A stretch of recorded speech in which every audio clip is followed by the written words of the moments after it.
ఉత్తిష్ట ఉత్తిష్ట గోవింద ఉత్తిష్ట గరుడధ్వజ ఉత్తిష్ట కమలాకాంత త్రైలోక్య మంగళం కురు. ఇక్కడ భగవంతుడికి 3 నామాలతో పిలుస్తున్నారు. ఉత్తిష్ట అంటే లే, ఎవరిని? ఓ గోవిందా, ఓ గరుడ ధ్వజ, ఓ కమలాకాంత, దయచేసి లే స్వామి, నిద్ర నుంచి మేలుకో.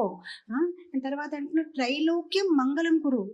లేసి ఏం చెయ్యాలి? త్రైలోక్యం మంగళం కురు, 3 లోకానికి మంగళం చెయ్యాలి స్వామి, నీ లేక ఇంకెవరు ఉన్నారు అని చెప్తున్నారనమాట. ఇక్కడ మీరు గమనిస్తే ఆ పేరు కూడా ఎంత ఆలోచించి పిలిచారు. గోవిందా అని పిలిచారు. అసలు ఆ గోవింద అనే పేరు ఎందుకు వాడారు? ఎన్నో పేర్లు ఉన్నాయి స్వామికి. ఎందుకంటే ఆ గోవింద పేరుతో ఆయన ఒక గొప్ప లీలని చేశారు.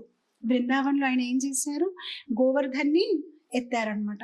ఆయన చిటికిని వేలలో 7 రోజుల పాటు, 7 రాత్రి 7 పగలు ఆయన ఏం చేశారు? గోవర్ధన్ని ఎత్తారు. ఆయన గోవర్ధన్ని ఎత్తి ఏం చేశారు? ఆ వ్రజవాసులందరినీ కాపాడుకున్నారనమాట. మొత్తం మీద ఇంద్రుడికి అర్థమైపోయింది, నేను తప్పు చేశాను. ఆయనదే మొత్తం మీద వర్షాలు ఆపేశాడు. తర్వాత గోవర్ధన్ కొండని కిందకి పెట్టేశారు. అప్పుడు ఇంద్రుడు అక్కడికి వచ్చాడనమాట. సో నేను అనుకున్నాడు అనమాట, ఇప్పుడు నేను డైరెక్ట్ గా ఆయన దగ్గరికి వెళ్తే ఆయన మీద నా మీద కోపపడతారేమో అని ఇంద్రుడు ఏం చేశారంటే తనతో పాటు కామధేనుని తీసుకువెళ్ళాడు అనమాట. సో ఆ సురభి ఆవుని ముందుకి పెట్టుకుని ఇంద్ర వెనక వెనక వస్తున్నాడు అనమాట. సో అప్పుడు కృష్ణుడిని అక్కడే కూర్చోపెట్టి ఆ కామధేను ఆవు ఏం చేసిందంటే తన పాలతోని స్వామికి అభిషేకం చేసిందనమాట. సో ఇప్పటికి కూడా మనం గోవర్ధన్ పరిక్రమ చేసినప్పటికీ ఆ కుండ వస్తుంది, గోవింద కుండ అంటారనమాట. స్వామికి అభిషేకం చేసిన పాలతోని ఒక కుండ తయారైపోయింది అనమాట. సో అప్పుడు ఆయనకు ఒక పేరు వచ్చింది, గోవింద. గోవింద అంటే ఎవరైతే ఆవుల్ని, గోప బాలకుల్ని, గోపికాల్ని, గోవుల్ని రక్షించారో రక్షత్వానికి మారపేరు అనమాట గోవింద అని. సో కావాలని ఆ పేరుతో పిలుస్తున్నారు. ఓ గోవింద, నిద్ర నుంచి లే స్వామి, నువ్వు రక్షించాలి కదా. ఆ రోజు ఎలా బృందావనంలో ఉన్న వాసులందరినీ రక్షించావు, ఈ రోజు ఇక్కడ భక్తులందరినీ నువ్వు రక్షించాలి అన్నమాట. తర్వాత అంటారు గరుడ ధ్వజ. గరుడ ధ్వజ అని పేరు ఎందుకు చెప్పారంటే భగవంతుడు ఎప్పుడు ఎవరికైనా కాపాడాలని అనుకుంటే ఎలా వస్తారు? ఆయన ఒక వాహనం ఎవరు? గరుడమంతులు. సో గరుడమంతుల మీదే కదా వస్తారు. మీరు దేనికి వస్తారు? భక్తుల్ని కాపాడడానికి, దుష్టుల్ని శిక్షించడానికి, ధర్మాన్ని స్థాపించడానికి మీరు ఎవరిని వాడతారు? ఎప్పుడు గరుడుతోనే వస్తారు కదా అని మళ్ళీ గుర్తు చేస్తున్నారు. మీరు నిద్ర నుంచి లేస్తే కదా ఎంత కార్యాలు చేయగలుగుతారు, భక్తుల్ని కాపాడగలుగుతారు స్వామి, అందుకోసం మీరు మేలుకోవాలి అని. తర్వాత అంటారు కమలాకాంత. కమలాకాంత అంటే ప్రియుడు. ఎవరికి?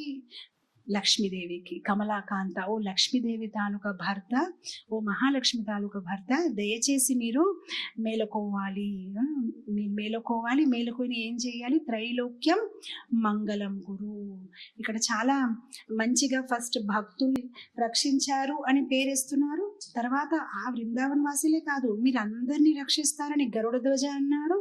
అండ్ తర్వాత మరి లక్ష్మీదేవితో ఉన్న మీ ఒక ఇంటిమేట్ రిలేషన్ గురించి మాట్లాడుతున్నారు.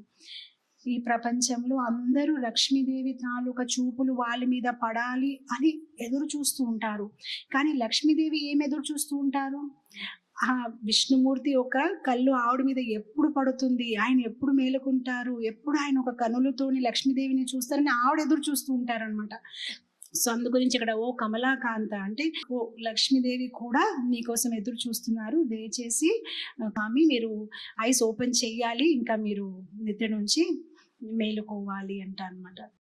జీవన్ కృష్ణార్పణం, మృత్యు కృష్ణార్పణం, కృష్ణార్పణం కృష్ణార్పణం, కృష్ణార్పణం కృష్ణా